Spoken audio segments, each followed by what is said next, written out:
టాలీవుడ్ లో రీ రిలీజ్ల ట్రెండ్ మళ్ళీ ఊపందుకుంటోంది.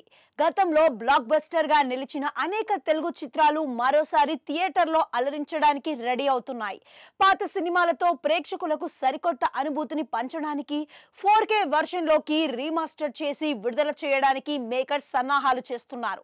ఇది ఎప్పటి నుంచో నడుస్తున్నదే అయినప్పటికీ చిరంజీవి, నాగార్జున, మహేష్ బాబు, పవన్ కళ్యాణ్, రవితేజ లాంటి స్టార్ హీరోల చిత్రాలను కొన్ని రోజుల గ్యాప్ లో రీ రిలీజ్ చేస్తుండడం అందరి దృష్టిని ఆకర్షిస్తుంది. Super star Mahesh Babu birthday special గా మురారి 4K మూవీని ఆగస్టు 9న గ్రాండ్ గా రీ రిలీజ్ చేయబోతున్నారు. దర్శకుడు కృష్ణవంశీ ఎన్నడూ లేనంతగా సోషల్ మీడియాలో యాక్టివ్ గా ఉంటూ సినిమాని ప్రమోట్ చేస్తున్నారు. అదే రోజున ఒకడు చిత్రాన్ని కొన్ని థియేటర్లలో విడుదల చేస్తామని నిర్మాత ఎంఎస్ రాజు చెబుతున్నారు. మెగాస్టార్ చిరంజీవి పుట్టినరోజు సందర్భంగా ఆగస్టు 22వ తేదీన ఇంద్ర సినిమాని రీ రిలీజ్ చేస్తున్నట్లు వైజయంతి మూవీస్ అధికారికంగా ప్రకటించింది. కింగ్ అక్కినేని నాగార్జున బర్త్డే కానుకగా ఆగస్టు 29న శివ చిత్రాన్ని రిలీజ్ చేయాలని ప్లాన్ చేస్తున్నట్లుగా టాక్ వినిపిస్తోంది. డైరెక్టర్ రామ్ గోపాల్ వర్మ తెరకెక్కించిన ఈ కల్ట్ క్లాసిక్ మూవీని 4K రిజల్యూషన్ లో విడుదల చేయమని ఫ్యాన్స్ ఎన్నాళ్ల నుంచో కోరుకుంటున్నారు. మరోవైపు అన్నపూర్ణ స్టూడియోస్ బ్యానర్ లో నాగ్ లారెన్స్ కాంబోలో వచ్చిన మాస్ మూవీని విడుదల చేయమని కొందరు నెటిజన్లు ఎక్స్ లో నాగ చైతన్యకు రిక్వెస్ట్లు పెడుతున్నారు. అలానే పవర్ స్టార్ పవన్ కళ్యాణ్ పుట్టినరోజును పురస్కరించుకొని సెప్టెంబర్ 2వ తారీఖున గబ్బర్ సింగ్ సినిమా మరోసారి థియేటర్లకు విడుదల కాబోతుంది.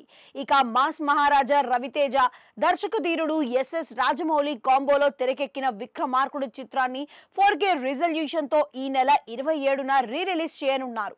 ఇలా నెల రోజుల గ్యాప్ లోనే చాలా పాత సినిమాలు మరోసారి థియేటర్లలో సందడి చేయడానికి వస్తున్నాయి. నిజానికి ఈ మధ్య కాలంలో రీ రిలీజ్లకు ఆశించిన స్థాయిలో స్పందన రావడం లేదు. ఎంత మంచి సినిమా అయినా సరే ఒకప్పటిలాగా ఎగబడి చూడటానికి హార్డ్ కోర్ ఫ్యాన్స్ కూడా ఆసక్తి చూపించడం లేదు. కామన్ ఆడియన్స్ అసలు పట్టించుకోవడం మానేశారు. జనాలకు మొహం మొత్తడం, డిమాండ్ తగ్గిపోవడంతో కొన్నాళ్ల పాటు రీ రిలీజ్లకు బ్రేక్ పడింది. కానీ ఇప్పుడు మళ్ళీ టాలీవుడ్ స్టార్ హీరోల పాత సినిమాలను రీ రిలీజ్ చేస్తున్నామంటూ ప్రకటనలు వస్తున్నాయి. అయితే మార్కెట్లో కంటెంట్ లేకపోవడం వల్లనే పాత సినిమాలను మరోసారి రీ రిలీజ్ చేస్తున్నారనే కామెంట్లు వినిపిస్తున్నాయి. ఇటీవల కాలంలో కల్కి ఏడి మినహా ఏ మూవీ కూడా సక్సెస్ సాధించలేదు. దీనికి ఆడియన్స్ కోరుకునే సరైన కంటెంట్ రాకపోవడం ఒక కారణమైతే చిన్న చితక చిత్రాల కోసం జనాలు థియేటర్లకు తరలి రాకపోవడం మరో కారణంగా తెలుస్తోంది. అందుకే ఒకప్పుడు హిట్లైన పాత సినిమాలతో జనాల మీదకు వదులుతున్నారనే మాట సోషల్ మీడియాలో వినపడుతుంది.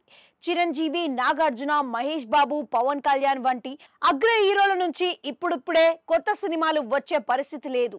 ఇప్పట్లో థియేటర్లోకి వచ్చే పెద్ద సినిమాలు కూడా ఏమీ లేవు. అందుకే ఇప్పుడు పాత చిత్రాలను మరోసారి విడుదల చేసే క్యాష్ చేసుకోవాలని చూస్తున్నారనే కామెంట్లు కూడా వస్తున్నాయి. ఏదేమైనా ఓటీటీలు వచ్చిన తరువాత థియేటర్లకు జనాలు రావడం తగ్గిపోయింది. మరి ఇప్పుడు ఓల్డ్ కంటెంట్ తో సినిమా హాల్స్ కు రప్పిస్తారేమో చూడాలి.